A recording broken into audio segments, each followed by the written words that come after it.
A.J. Lashbrook's rhetorical dodge in the Matt Taylor exchange. The interrogator who cannot be questioned. In the world of online commentary, few figures are as prolific at asking questions as A.J. Lashbrook, operating under the handles Lucifer and Unlisted. I'm Lucifer. Yeah. Are you on YouTube as well? Yeah, I do video. Well, I'm listed on Lucifer. I do videos about scammers. Right, okay. I chase after scammers. Whether interrogating opponents about court cases, criminal histories, or personal lives, Lashbrook is relentless in his pursuit of answers from others. You were very lucky I didn't turn up and boot your fucking door through. However, a close examination of his recent public exchange with Matt Taylor reveals a stark asymmetry. A.J. Lashbrook expects answers to his questions but refuses to provide any in return. When the spotlight turns on him, Lashbrook does not answer. He deflects, redirects, and retreats behind a wall of counter-questions. The result is a masterclass in rhetorical avoidance. The pattern, a question for every question. The exchange began when Matt Taylor asked a direct question. AJ, do you agree organized crime make money from child abuse? This is a straightforward, albeit provocative, yes or no question about criminal enterprise. Lashbrook's response? Not an answer. Not a yes, not a no, not even I don't know. Instead, you tell me, Matthew, do you make money from it? The question has been deflected. Lashbrook has refused to state his own position while simultaneously implying something about his opponent. This is the opening move of a pattern that would repeat throughout the conversation. The second deflection, avoiding the satanic question. Moments later, Matt posed another question, this time personal and pointed. Are you a member of your local satanic coven? Again, a direct question. Again, Lashbrook refuses to answer. Instead, he pivots entirely. You tell me, Matthew, you love making up bullshit. For instance, you have an issue with lying about deaths. No denial of satanic involvement. No clarification of his religious or philosophical affiliations. Just an immediate counterattack and a new accusation. The original question hangs unanswered, abandoned. The marriage question, silence and deflection. Perhaps the most telling moment came when Matt asked the question about Lashbrook's personal life. AJ, when did you get married? This is a factual, verifiable question. A date. A year. An acknowledgement of whether the event even occurred. Lashbrook's response is telling. What's that's got to do with you, Matthew? Showing you're a stalker again. He does not deny being married. He does not provide a date. He does not even say, I'm not married. Instead, he attacks the questioner as a stalker for daring to ask. The question is not answered, the questioner is vilified. The criminal conviction question, a conspicuous silence. As the exchange grew more heated, Matt asked the question that cut to the heart of Lashbrook's credibility. AJ, does your wife know of your criminal conviction? This is a significant allegation, that Lashbrook has a criminal record and that he may be hiding it from his spouse. If false, a simple denial would suffice. If true, silence is understandable. Lashbrook chose neither. That was more than one smack. She had my fist in front of her face when she jumped off at me. So she did actually get my fist on the end of her nose. Shit happens. Contact was made because she jumped up at it. Does that sound like a scared dog? So what's the truth about you beating up your dog? About me beating up my dog? My dog's never been beaten up. She was disciplined for running out in front of two cars. The papers made it out to be something completely different to what it was. I beat the crap out of my dog and then send her to the groomers. Yeah, sounds like a great idea. Great one, that. Okay. Better looked after than most people's children. So what did you do to your dog? What did I do? Smacked her ass. Just once, yeah? No, she had more than one smack on the ass. Just a smack, yeah? Section 4 of the animal welfare legislation. That's why. Just a smack, or just a smack, was it? No, it was more than one smack. She had my fist in front of her face when she jumped off at me. So she did actually get my fist on the end of her nose. But she's... Well, you punched her. Mate, if you can't see, I was angry with her. that nobody was ever injured by me. Did he know? Did you punch your dog on this thing? It's a simple, mate. Did he punch your dog? I can't even hear that. Did you punch your dog? What? I waved my fist in front of my dog's face. Right, you didn't punch your dog up. Contact was made because she jumped up, yes. Well, you didn't raise it in her face then. You punched it, didn't you? Come on, man. No. I waved my fist in front of her. I'm angry. Can't you listen to words? You just said you asked you if it was a smack. I asked you if it was a smack. You could have just said yes, it was a smack.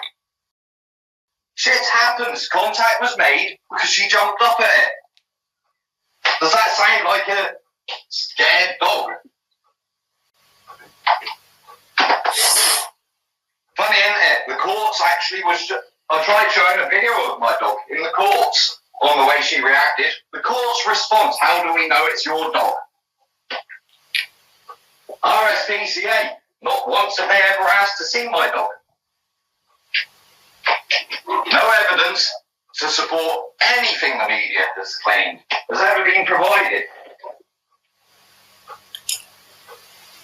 But then that's hardly surprising. My sister crashed a car years ago and apparently her car ended up in a river when the car was... Have you still got that dog? Have you still got that dog? Of course I've still got my dog. Nothing come of it, did it? What? Did anything come... I got prosecuted for Section 4 because I disciplined my dog. Shit happens.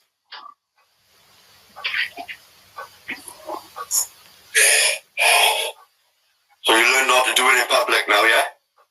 What? You've learned not to discipline your dog in public. Other than the fact that the court system's cropped as fuck. The RSPCA ain't there for animal welfare, they're there for profiting. That's about it. Putting caviar and champagne on Craig's table. If such a thing happened like they're trying to make out, why didn't the RSPCA even bother to contact me for 5 months? Why have I got police statement where it says, on the day my dog looked fit, healthy and happy?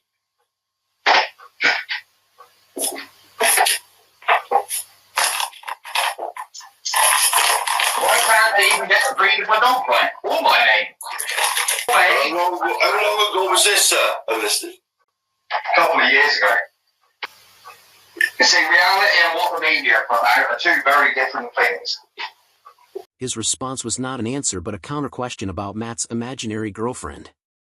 Does your imaginary girlfriend know about you getting charged for taking those boys to the woods? Again, deflection. Again, a refusal to address the question asked. The audience is left to wonder, does A.J. Lashbrook have a criminal conviction? His refusal to say no speaks volumes. For the record, Matthew Taylor has never been charged for taking boys to the woods. The Boys in the Woods hoax.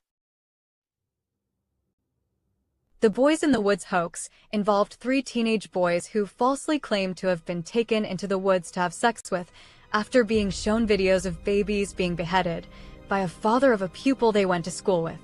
The Boys in the Woods hoax serves as a cautionary tale, highlighting the potential for false allegations to arise due to external influences, such as coercion by satanic extremism. After a year of forensic investigation by Sussex police, no evidence was found to back up their accusations, and no further action was taken against the father.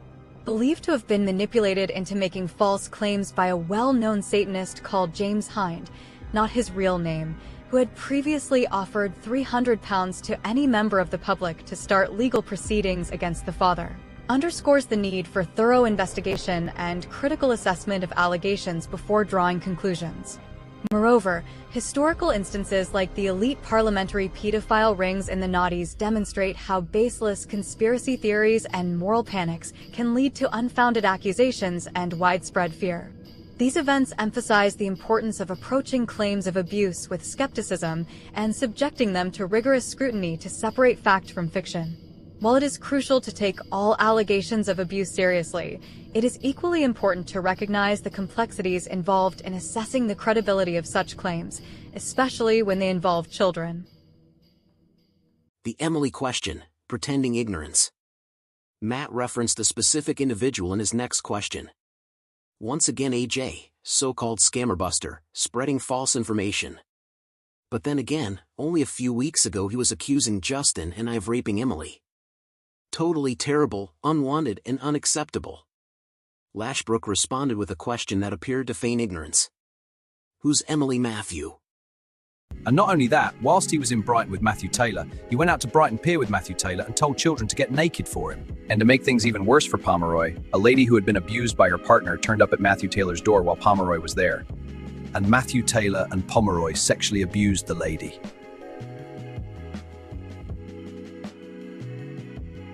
I was actually surprised when I found out that Pomeroy and Taylor raped that poor lady.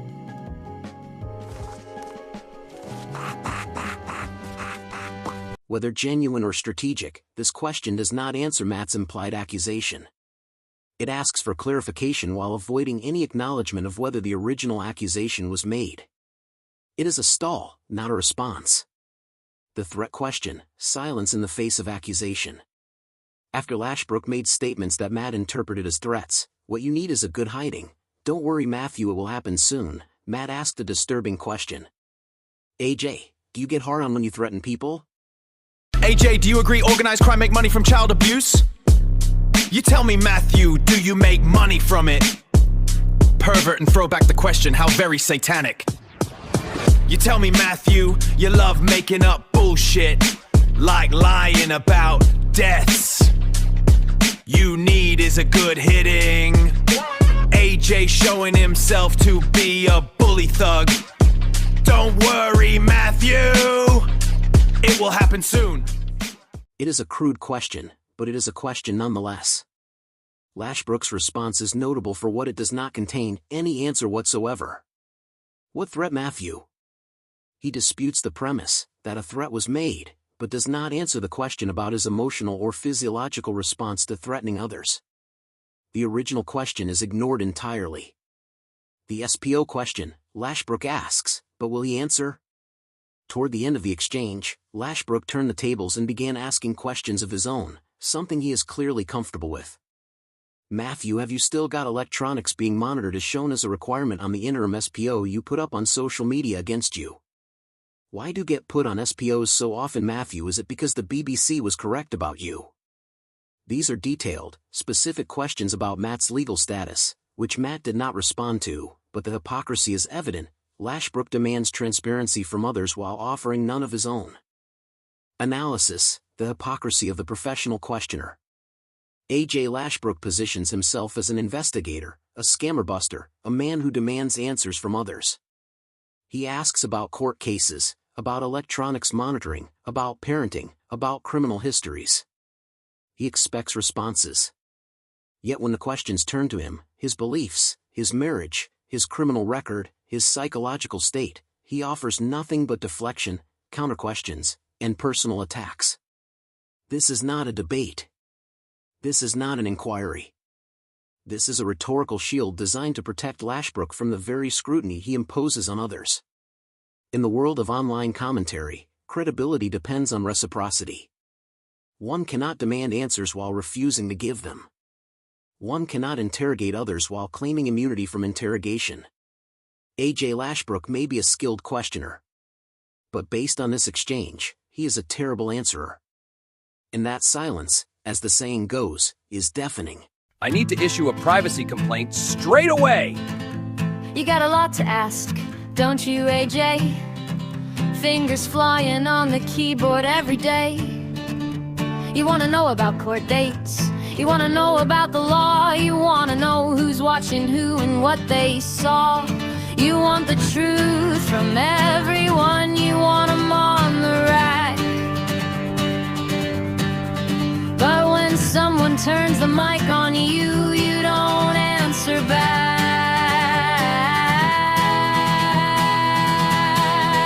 Oh, the question man, he's got a lot to say. He'll interrogate you 7 different ways. He wants your marriage, your money, your past. But don't you dare return the ask. 'Cause the question man will dodge and crack. He'll throw a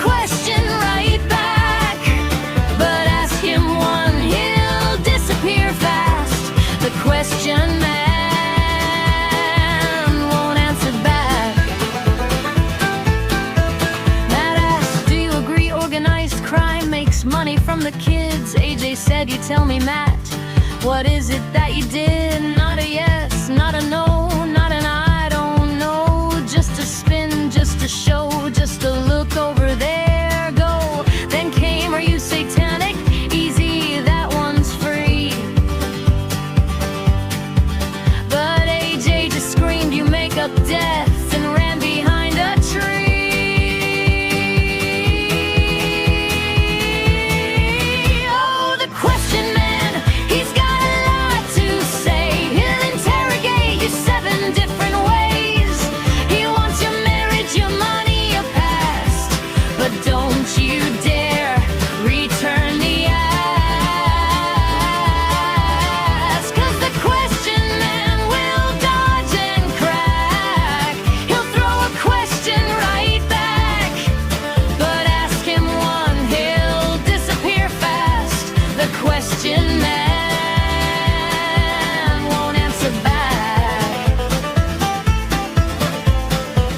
Did you get married, AJ? What's that got to do with you? You're a stalker. Does your wife know about your criminal conviction? Does your imaginary girlfriend know about the woods? Do you get hard when you threaten people, AJ? What threats? I didn't threaten! Every question gets a question in return. Every answer gets a bridge to burn. You can ask him everything under the sun, but you won't get an answer, not a single one. But watch him when he's asking, oh, he's sharp as a knife. Wants to know about your spo, wants to know about your life, wants to know why the BBC wrote what they wrote, wants to know about your wants a quote, he'll put you on the stand like a prosecutor in black. But the moment you object, he don't answer back. Oh, the question man, he's got a lot to say. He'll interrogate you 7 different ways. He wants your marriage, your money, your past. But don't you dare return the ask, 'cause the question man will dodge and crack. He'll throw a question right back, but ask him one, he'll disappear fast. The question man won't answer back. You wanna know about me? No, I wanna know about you. You wanna know about my history? Silence, just the sound of the keys and the wind through the trees, and a man who asks everything but gives nothing. The question man won't answer back. Written in the key of D minor, the saddest key for the saddest. I need to issue a privacy complaint straight away.